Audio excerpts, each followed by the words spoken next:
Ah, War Games, from the days of building a dome of steel in Atlanta, baby, to Brian Pillman getting dropped on his head by Sid Vicious, to Sting Squadron taking out the Dangerous Alliance, to cartoonish versions of War Games, to Sting and NWO Sting clashing. Is that good enough for you right there? And other incarnations, including War Games 2000. Vince fucking Russo decided to ruin so goddamn much that it was put on ice. Granted, WCW was out of business about 6.5 months later, and then NXT brought it back with War Games!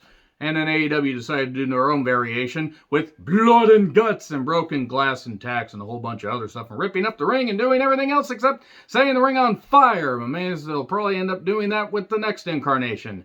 But War Games has certainly had a pendulum, format to it. I mean, let's be perfectly honest. Some of it has been really goddamn good. Even some of the older War Games matches, while not great, at least were expedient. And then some are still going on to this day because of runtime in some alternate universe. Let's talk about it all, shall we? I'm John Redland with my real honest thoughts on the War Games Pendulum. Let me know your thoughts on War Games in the comments, please. Were you alive when the first War Games match came out? And I know it took place on the Great American Bash Tour in 1986, and there were other house show variations that happened that popped up on WWE Network before they went to the cock. And I know that there are other, there are house show versions that are floating around on YouTube. I may have to try and find some of those. But let's talk about the history of War Games a little bit. This is not going to be a long, detailed version, because I did not write down every single incarnation that happened from, building the Dome of Steel in Atlanta, baby, and July 4th, 1986, all the way to August 6th, 1989. They did 17 different matches. And you might think that's a lot, but you have to look at what happened with the business in Jim Crockett Promotions, and Dusty Rhodes being one of the top stars, or the top star, depending on your view. It was him and Ric Flair, pretty much. They were running neck and neck for a while, and considering Dusty really didn't have much of a neck, that's saying something. I kid, Dusty Rhodes, one of the best creative minds that had some really bad ideas. I mean, let's be honest, Chamber of Horrors and Oz. He thought that Oz was a good idea, but what was good was War Games. 2 cages, building the Dome of Steel in Atlanta, baby. If Dusty had done the voiceover, it would have been just so goddamn comical. But it's 2 rings encompassed by, a cage that wasn't very high, so nobody could really do moves off the top rope. It was an idea to just keep people in. And it reminded me of when Tommy Rich and Buzz Sawyer had the last battle in Atlanta and had that kind of cage. That was good shit. And that's where the inspiration came, but this time make 2 cages.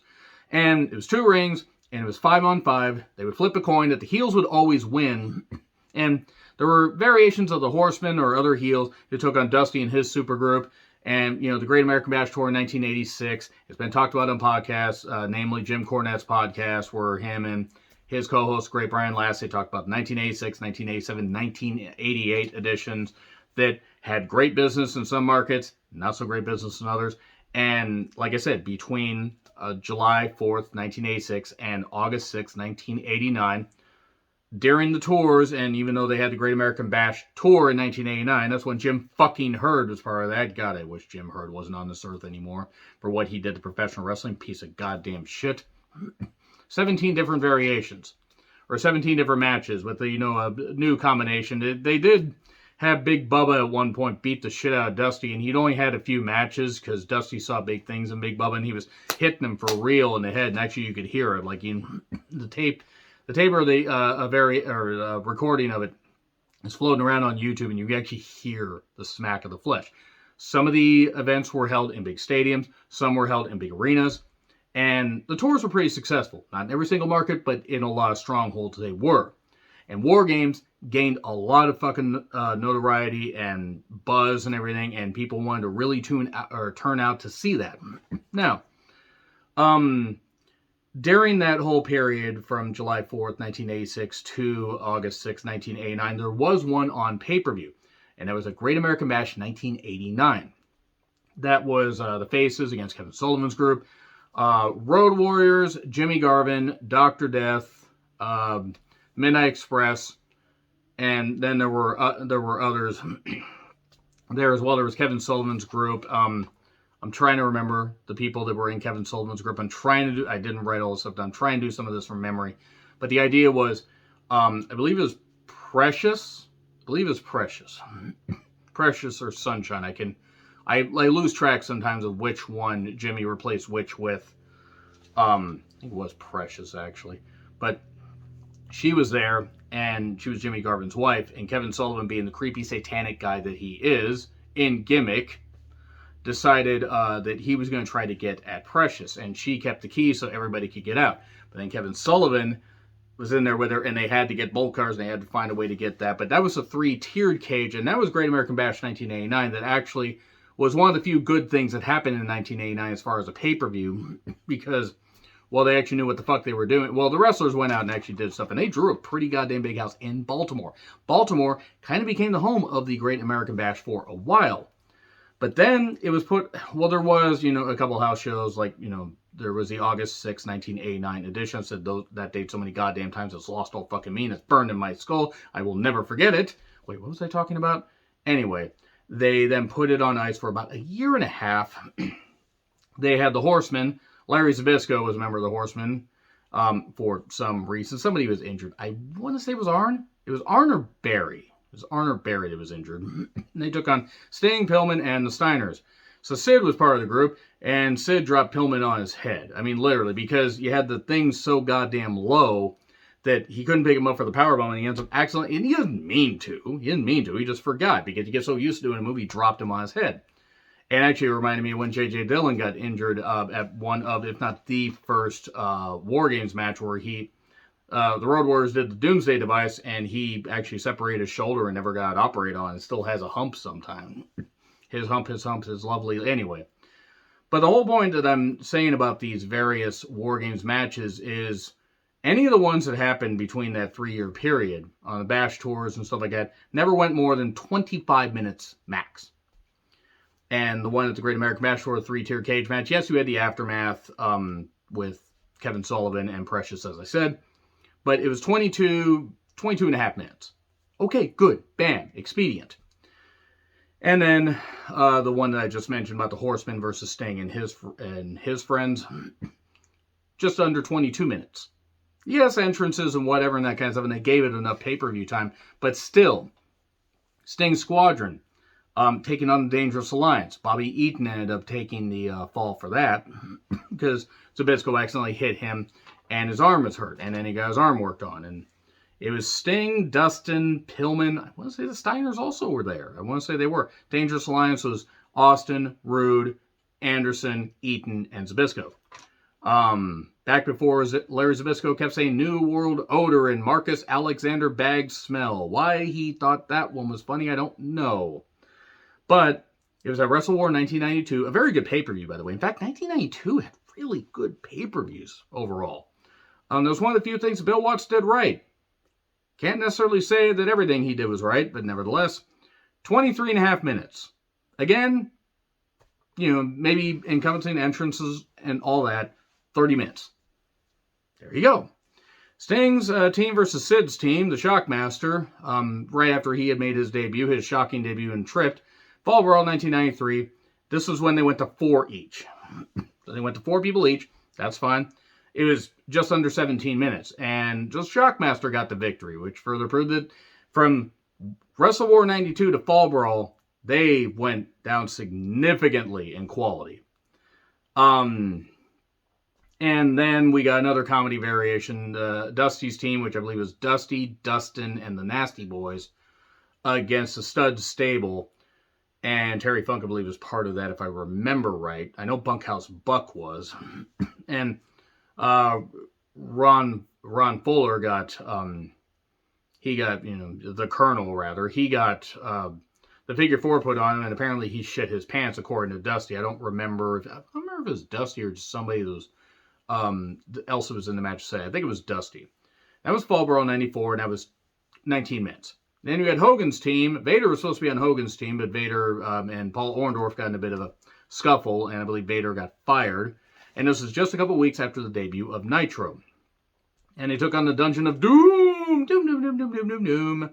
That was Fall Brawl 95, and that was about 19 minutes. And it was shit. It was not a good match at all. Randy Savage is always better than Hulk Hogan, by the way. And then we have Team WCW, which comprised of Luger, Arn, Flair, and Sting. And Team NWO, which was Hogan, Hall, Nash, and also the fourth member. And it was the Nitro before, I want to say, where they had Sting attack Lex Luger out in the rain, by the way.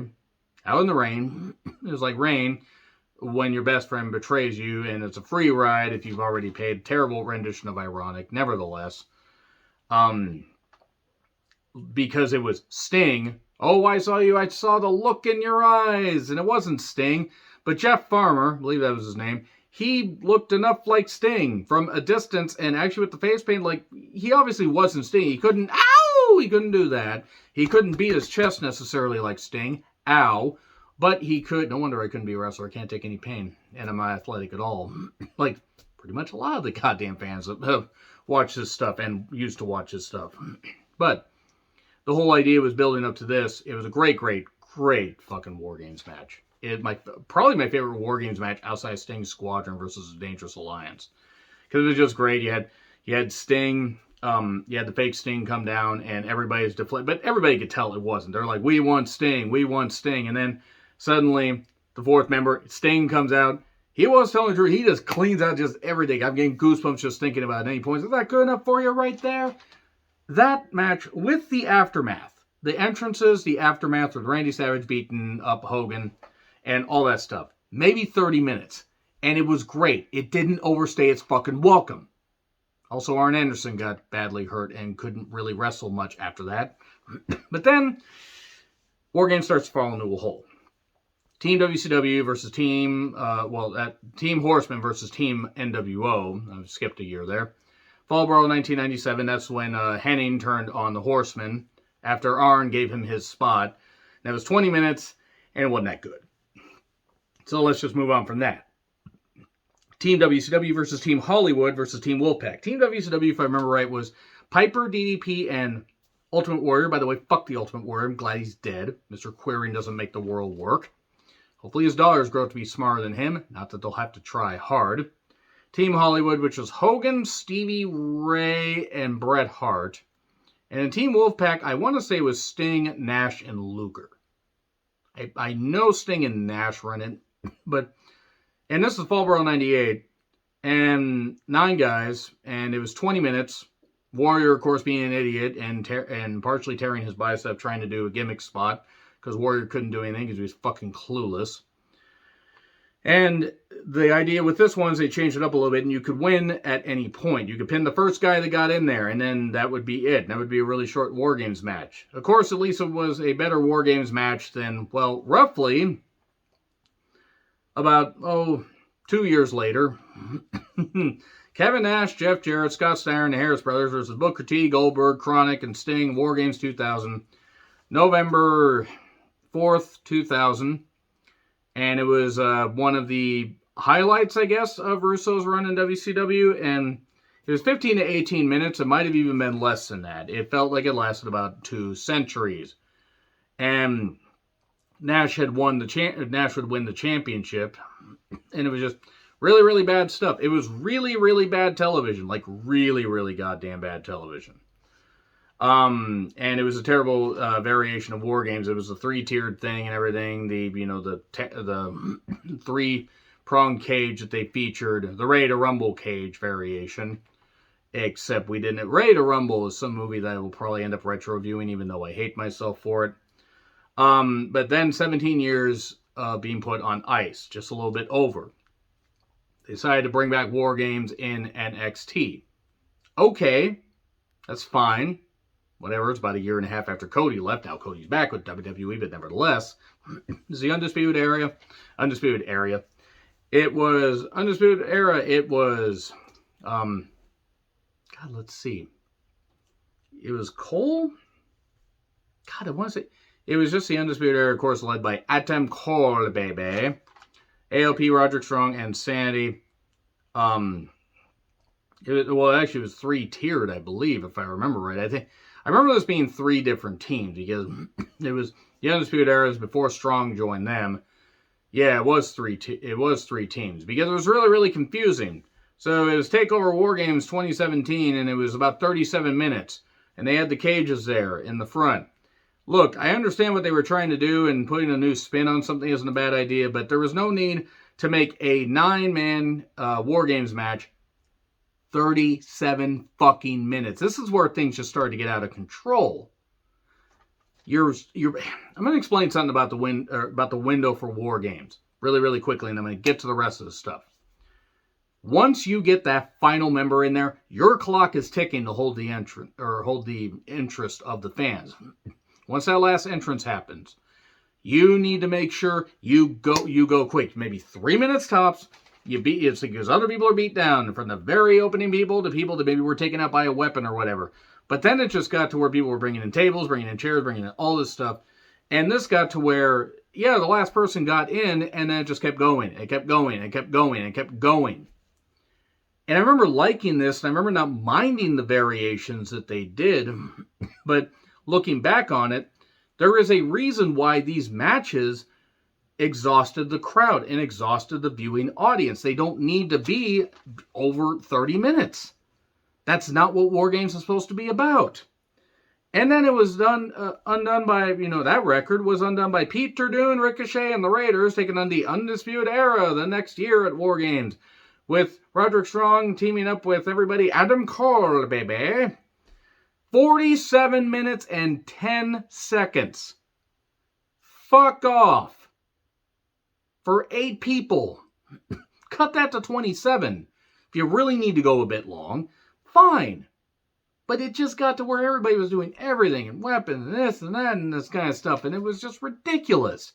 This is where War Games started to shit the goddamn bed. Don't get me wrong, I haven't totally shit the bed yet. But WWE started to overdo this shit. Like, there's nothing wrong with... And I know MLW did variations. I'm not going to talk about that because I've seen, like, one, and I would have to rewatch it because I can't really remember all that much. And ECW did, like, an Ultimate Showdown one or an Ultimate Eliminate. I don't remember. But they did variations of War Games. And there's nothing wrong with trying to do, spins on it. Different company, if something works, take it and try and make it your own. 47 minutes, 10 seconds, you could have 2 War Games matches with afterbirths, and they wouldn't have gone nearly as long. They wouldn't have exhausted the crowd and said, oh, geez, lads, okay, can you wrap it up here? And then we have, for War Games 2019, first the women's match, Team Ripley versus Team Shayna. 27 minutes, 24 seconds. That suddenly was looking tolerable, except the women brought in a whole bunch of weapons here. And I believe Io put the trash can on. I believe that was a show where she put the trash can on her and just jumped on everybody. Because they had to have everybody use weapons. Because why the fuck not? You're supposed to brutally beat each other into the cage, but nope, let's just bring weapons in. You keep bringing weapons in, you keep doing it every goddamn, few weeks for whatever match, it loses all meaning. I don't care what company you are, I don't care what you're doing. And then Team Ciampa versus the Undisputed Era. 38 minutes, 36 seconds. This is where Kevin Owens made a one-night return to NXT and got a huge fucking pop. And Mauro Ranallo, man, I miss Mauro. I hope he's doing okay. I really miss Mauro Ranallo. I don't expect him to be calling that much wrestling anymore, but I really would like for him to call some wrestling. Just the occasional match here. Maybe AEW could fly him in and have him call like a big match. He's got such passion for it. I'm not saying he needs to call every single show. He's got his bipolar disorder, and he's got his other stuff that he's going through, and also his age. I want to say he's north of 50. I think he's in his mid-50s by this point. And if I'm aging him, I apologize. I know he's got other priorities. It's just, if everything could work out, I wish he would be able to come back to wrestling for a little bit on an interim basis. But yeah, this is when that Kevin Owens showed up, and then everybody used every other weapon, because of course they fucking did. Then Team Candice versus Team Shotzi, War Games 2020. 35 minutes, 22 seconds. And I remember they used a lot of weapons here. A lot of fucking weapons. Because why wouldn't you? Why rely on the talents of everybody involved when you could just use weapons repeatedly, endlessly, until it makes it lose all meaning? And also, you aren't supposed to be able to leave the cage and do anything. You're supposed to be able to be in the cage. Just be locked in the cage until one team is left standing. And then Undisputed Era took on Team McAfee in War Games 2020. It was 45 minutes, and it should have been about 25. McAfee looked great. I will say, and I will eat crow till the day I die, I thought Pat McAfee being included as a wrestler on, an occasional basis was a bad idea. I was wrong. I was way fucking wrong. But then we have Cora Jade, Io Shirai, Kelly, who's now St. Elmo's Fire, and Raquel Gonzalez taking on Toxic Attraction and Dakota Kai. War Games 2021, 31 minutes, 22 seconds, and I recall them using more weapons here. Maybe not as much as the men's match, which was Team 2.0 versus Black and Gold, at 38 minutes, 11 seconds. And look, again, yes, you have to change things up and you have to try and amp things up, but just let them blade a little bit, let them get brutal and do some stuff. Let them do it safely. But if you bring kendo sticks and trash cans and tables and all this stuff and all this garbage, it just gets to where it's just ridiculous. And then we finally get to the final two. And I'm going to close with this. The Pinnacle versus the Inner Circle, Blood and Guts. It was in early May of 2021 on AEW Dynamite. They gave it away on free TV. And it was basically 34 minutes. And that's where Jericho did the plunge and they shot it badly, and it was obvious he landed on a crash pad. Obviously, you wouldn't want somebody to take the plunge and damage their brain, except Jericho doesn't have a brain. He's proven that over the last few years. But nevertheless, they shot it badly and it just became a fucking meme. The match would have been fine if they hadn't gotten to where they involved so many goddamn weapons, because there were athletic workers here and they could have made it work. The story wasn't built up all that well, in my personal opinion, because it just kind of was hot-shotted after the whole thing of MJF with the Inner Circle, and then always obviously he was going to form his own group and everybody could see it coming, and nope. I mean, yeah, FTR got more TV time. That was something. That was at least good. But yeah, they involved too many weapons and too much whatever, and people bled, and I don't care if people bleed. I give two goddamn shits if people bleed 2 fucking pints. As long as it means something. Fuck, take a look at Territory Days. People bled all the goddamn time in matches that mattered. There were some War Games matches in the original Great American Bash Tours. People bled like crazy. I just think when you involve all the weapons, and all the tacks and stuff like that, and all the broken glass and all the other bullshit, and you get to that point, you could have one or the other. You don't need to have it where people are just splattering each other with weapons and blood and everything. You could have blood and make it mean something by just being vicious and punching people and throwing people into the cage and not involving all these stupid weapons all the time. And then the Blackpool Combat Club and friends took on Jericho and the Jericho's Appreciation Society and Blood and Guts, and I just reviewed this, and it was basically 47 minutes, but if you factor in entrances and you factor in the aftermath, this thing took up the last hour. Now, I know it was a big main event, and there are some people that like it, and that's fine. And I didn't care that people bled here. A little bit worried about one of the former 2.0 guys, because I think he bled a little bit too deep. And he was trying to keep all the blood in his head, and he was not successful. That was the original Sum 41 song. But they involve broken glass and tacks, because Moxley can't fucking help himself, even though I love watching Moxley wrestle. He just can't get out of that mindset. But no, they did a pile driver and broken glass and the goddamn thing. And I've talked about this, and I'm not going to get into a long dissertation. You can check out my review if you want. But this was the second longest War Games type match on mainstream television, or pay-per-view, or whatever. And it was one of the worst. One of the absolute worst. Keep War Games to 25 minutes max. Have a little bit of an aftermath if you want.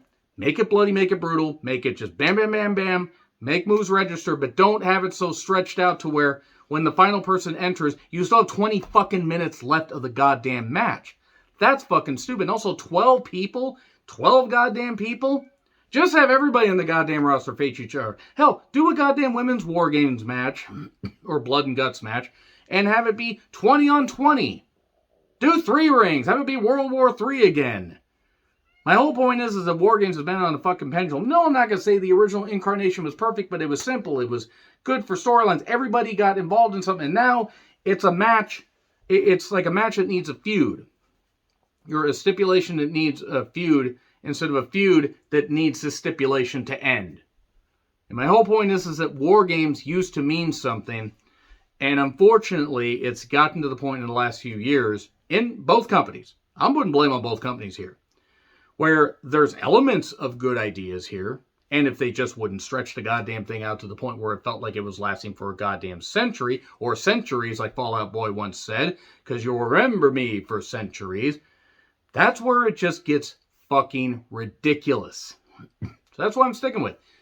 I hope that NXT, when they do War Games, maybe they shorten it a little bit. Next time that AEW does Blood and Guts, which hopefully they'll do, keep the weapons to a minimum, let people bleed as much as they goddamn want, and make it brutal, make it a bloodbath, make it something where it's personal and it's the absolute end of the fucking feud and everybody goes their separate fucking ways. That's what War Games is supposed to be. It's not that fucking hard. But then again, Tony Herb Abrams Khan will always think that way. So nevertheless, agree, disagree, what I said, like, share, subscribe, Twitter handle in the description. I'm John Ritlin. I'll see you soon.